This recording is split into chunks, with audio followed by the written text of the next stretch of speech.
What's up, YouTube? This is IronMan here for E equals MCU, and this is a new series that I'm doing called Upon Further Review. It's just kind of like a reference to football. The referee goes under the hood, and upon further review, and then they either overturn the call or the call stands. This is something similar, but I want to do this with MCU movies, and I'm going to take this back to the beginning. And today we are going to re-review Iron Man, the original film 2008 Iron Man, directed by Jon Favreau, happy himself. Just wanted to kind of go over some things in this, see if it holds up, what still holds up, what doesn't. One of the things I could say right off the bat with this is the opening scene for this movie was just brilliant.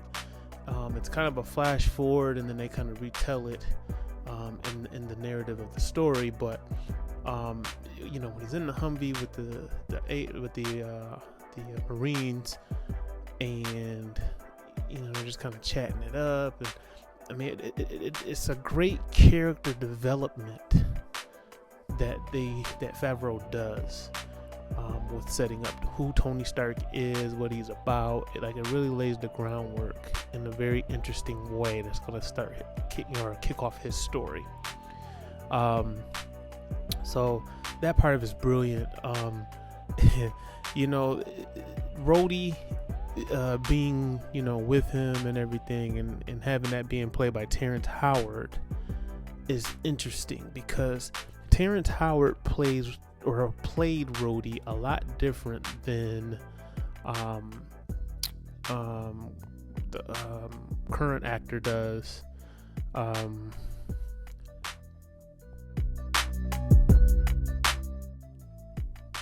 current actor Don Cheadle. So Terrence Howard and Don Cheadle's portrayal of the character is very different. Now, I would like to see somebody do a deep fake of Terrence Howard in some of the MCU movies, or even maybe just like Don Cheadle in the original Iron Man, just to see how it would kind of come off, or if it would be the same or not. But definitely different roadies. It would have been interesting to see Terrence Howard get the opportunity to play him further, and how different Rhodey would be in the Age of Ultron and all the Avengers movies thereafter. But very interesting aspect of it. Now let's start with Pepper Potts. Pepper Potts in this, her and Tony's relationship is definitely more business. She's just kind of an assistant, and how he kind of comes off, and I really think that she just plays that role so well. Like, she's just always going to be Pepper Potts from here on out, man. Like, she really, you can just tell, even in some of her interviews, and I'm talking about Gwyneth Paltrow, some of her interviews where she doesn't know what movie she's in, she doesn't know what we're shooting. Like, she's just so entrenched in the character. It's just it's probably just who she is. It's second nature to her. Just turn the camera on and watch them go. So it's you could definitely see the chemistry between her and Robert Downey Jr. And Happy, and I don't know, man. This movie is, you can tell this was pre-Disney, with a lot of the Phase 1 films, in my opinion, leading up to Avengers. They just had a different feel to them. You could tell that they were not Disney films, and it might have just been because the budget was cheaper, so the way the scenes and stuff look, and even you can't even tell. It's still quality. It's almost like this is how they should have stayed making their films. Excuse me, because the quality of it was still there, and it wasn't too CGI heavy, where it was over the top, as some of the MCU movies are now, are a little CGI heavy. As we're with this, it wasn't all that CGI heavy, and maybe that's the reason why the believability of it was better. I don't know. But the first act of the film, him being in the cave, I can't remember the guy's name, but the actor that came back in Iron Man 3 and he actually had met at a party. And I mean, like, this is just beautiful character development. This is probably the best origin movie of the MCU, and as to why, you know, it kicked off the MCU, but this has to be like the best one, because him being in that cave really, it just gave his character so much depth. You learn so much about him through going through that experience through the cave, and with the actor, man, I wish I could think of his name, but with him helping him and them, you know, coming up with the plan to get out, and then him ultimately dying and saying this was the plan the whole time, you know, for me to be with my family. You know, he told that to start.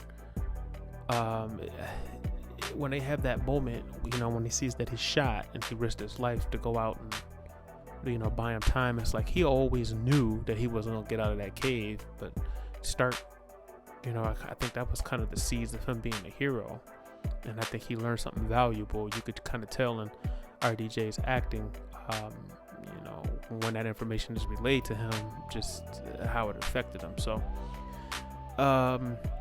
yeah, man, this is a excellent film. As we get, and it goes in droves. Like, that first act sets it up so beautifully. The second act is him, Tony Stark, you know, discovering exactly what Iron Man, or who Iron Man is in the suit. And I think that was just beautifully done. You know, the whole aspect of him creating the suit and how he always worked on cars, I thought was a very interesting tidbit that nobody ever talks about or mentions. He was working on these cars, and the whole idea of designing the suit kind of came around him being able to build cars, and he was building these old classic cars in his garage and stuff. So, man, it says so much. Now, in the second act of this, I love how they set up Jeff Bridges' Obadiah Stane. You know, he comes off for the first act of the movie is just seeming as, you know, they're partners. He's working with Tony Stark and everything's good, and he worked with his dad and he's mentoring him. Everything's cool. And, you know, after Tony Stark comes back, they really set up how hardcore of a villain he was, but how he handled this whole situation. And like him just yelling at the guy that we later find out is the kid from Christmas Story, who's one of the scientists working in the lab, and he's yelling at him, you know, like classic line, you know, Tony Stark was able to build this in a cave with a bunch of scraps. Like the way he goes off on my man, and then that reply is like, well, I'm not Tony Stark. Man, brilliant, man. It's little tidbits like that really make this movie great. And then like finding out later in Spider-Man Far From Home that's the same guy, and you know, they did a close-up in Spider-Man Far From Home, so you can kind of see it. I don't know how they recreated that, if they reshot it, but it's not as clear when you first watch the first Iron Man movie. Like, he didn't get that spotlight, but you could tell it was still him. So thought that was brilliant. You know, when he comes to visit, Obadiah Stane comes to visit, and he knows something's going on. He knows he's up to something, and he's like, you know, he has the pizza and everything, and he won't let him see what he's working on. Like, you kind of get the glimpse there. You know, that's what the first hint was, that you know, his intentions were foul. But, you know, Tony Stark didn't know, and it really like helps you relate to Tony Stark's character with the betrayal that he gets from that aspect. Also, in the second act, there's a lot of development with Pepper Potts and her taking, you know, his chest piece out, and that whole ordeal really showed their chemistry. Her getting him the Tony Stark has a heart part, which, you know, later paid off in Endgame, and man, they really planted a lot of seeds and really paid off his story really well in the whole arc of the Infinity Saga. But yeah, you know, the scenes that they had, the moments that they had, the scene with Rhodey, you know, kind of worried, but it's like, he's doing something, he's up to something, all of that. And then, the scene where they're at the party, and I think that's when Stark meets Coulson. And man, I miss Coulson. Having Agents of S.H.I.E.L.D. with Coulson, that's a discussion for a whole nother day as far as where the show went. But that early on Coulson, Agent of S.H.I.E.L.D., Philip J. Coulson was classic. He fit right in with everything that was going on. And in that party scene, I think that's when Tony Stark realized he was in love with Pepper Potts. I think that's when you could tell, it was more to the situation that was going on. So they leave the party, and that's where you get your Stan Lee cameo with Hugh Hefner. And at that point, I think Tony kind of knows what's going on or what he needs to do as Iron Man, and he goes into action. This is essentially the birth of Iron Man. So he goes over, sees the bad guys are splitting up the families, and you get the heartfelt moment of the kids and everything trying to get their father, and the bad guys doing what bad guys do. Iron Man comes in and saves the day. Getting those heartfelt moments, that's what makes Favreau such a great filmmaker. And you even see it now with The Mandalorian, the way he kind of sets up some of those story points and how he does it. For me, that's what makes this film, even though it's the first film, it's still a top 10 MCU movie in my opinion. You get the part after he does that, and then you get the classic scene of him with the fighter jets, and him and Rose having a conversation about what is this, or what are you doing. And interesting tidbit too, I just noticed the actor that was trying to shoot Tony Stark down, one of the generals, was actually in Iron Man 2 as well. He was there when Rhodey had got the suit from Tony and was getting the hammer tech put on it. That was the same guy. So kudos to Marvel keeping even the smaller actors, keeping the same actors in there. But classic scene, them first spotting Iron Man, trying to shoot him down and everything. That was like the end of the second act, I believe. And then by the beginning of the third act, you see that Obadiah Stane is behind all of this. You see the bad guy, supposedly a part of the 10 Rings or whatnot. And they're trying to recreate his suit, and you see Obadiah Stane really putting in that villain work. You know what I mean? Got the throbs and the bald head and everything at this point. So he's like, this is the guy you don't want to mess with. He's got that little weapon, uses it on the guy. And then he also used it on Tony when he came to Tony's house to see him. So, you're setting it up. It's great. You give Pepper Potts something to do. She's got to go get the information off the computer from Obadiah Stane, and he catches her. And for me, this was still even one of the most the scene, of them doing that was just tense. That was one of the most tense scenes. And it's man, she was cool as a cucumber, man. She pulls that off, and he knows. After he goes to the computer, he hits the button. He sees that she got something. Now I know that Tony knows now. So, man, that was another great scene. In this movie, another great scene.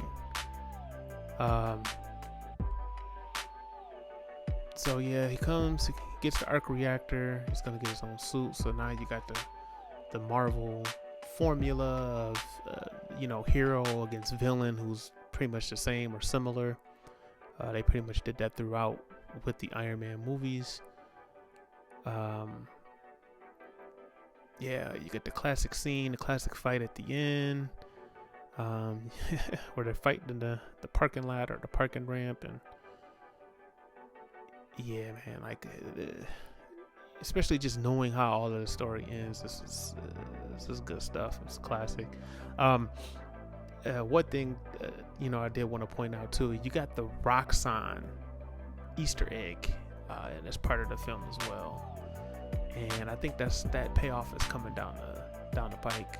I know in Cloak and Dagger they had him in there, but you know how I feel about Marvel TV being connected to the MCU. So hopefully we get a proper payoff with Roxon. They were also in the Agent Carter series, which I do consider to be canon to the MCU because it was made by the same people. But I think a bigger payoff is coming for that in the series to come. So, but yeah, just classic storytelling with this original Iron Man movie. The fact that he defeats him, and they set up that Easter egg with him flying, going, you know, testing his limits on the suit and finding out that it freezes once you get out to space, and you know you get that high up. So the fact that he brought that back and used that to defeat him, that's classic storytelling 101. You lay the eggs, you lay the seeds, you mention it 2-3 times, and then you pay it off. So I like the way they did that. They paid it off. So you got the final scene. Pepper helps him destroy the arc reactor. You got Coulson, introduced. He comes in. He's helped. They take out the bad guy, and then he does the news conference, which they always throw back to, which he was even going to have Spider-Man do, which I kind of wish they would have done in Homecoming, just as kind of a nod to Civil War, because in the comics in Civil War it was something similar to that when they unmasked the characters. But they do that classic scene at the end when he's there with Pepper Potts and Coulson. And that's pretty much the movie. Iron Man 1, and the MCU was born just like that. So I don't want to make this video too long, but just wanted to kind of go over some things, some notes on this movie. So if there's anything you want to add to it, anything I might have missed, or even just tell me what do you love about Iron Man 1 if you liked it, and tell me where you rank it. I'm going to rank these movies out of 10, and I'm going to say this original Iron Man movie I'll give it a solid 8 out of 10 in my opinion. It is a top 10 film in my opinion. Out of all 24 movies so far, I think it's a top 10. So, but let me know what you think down in the comments. Make sure to like, share, subscribe, and I'm out.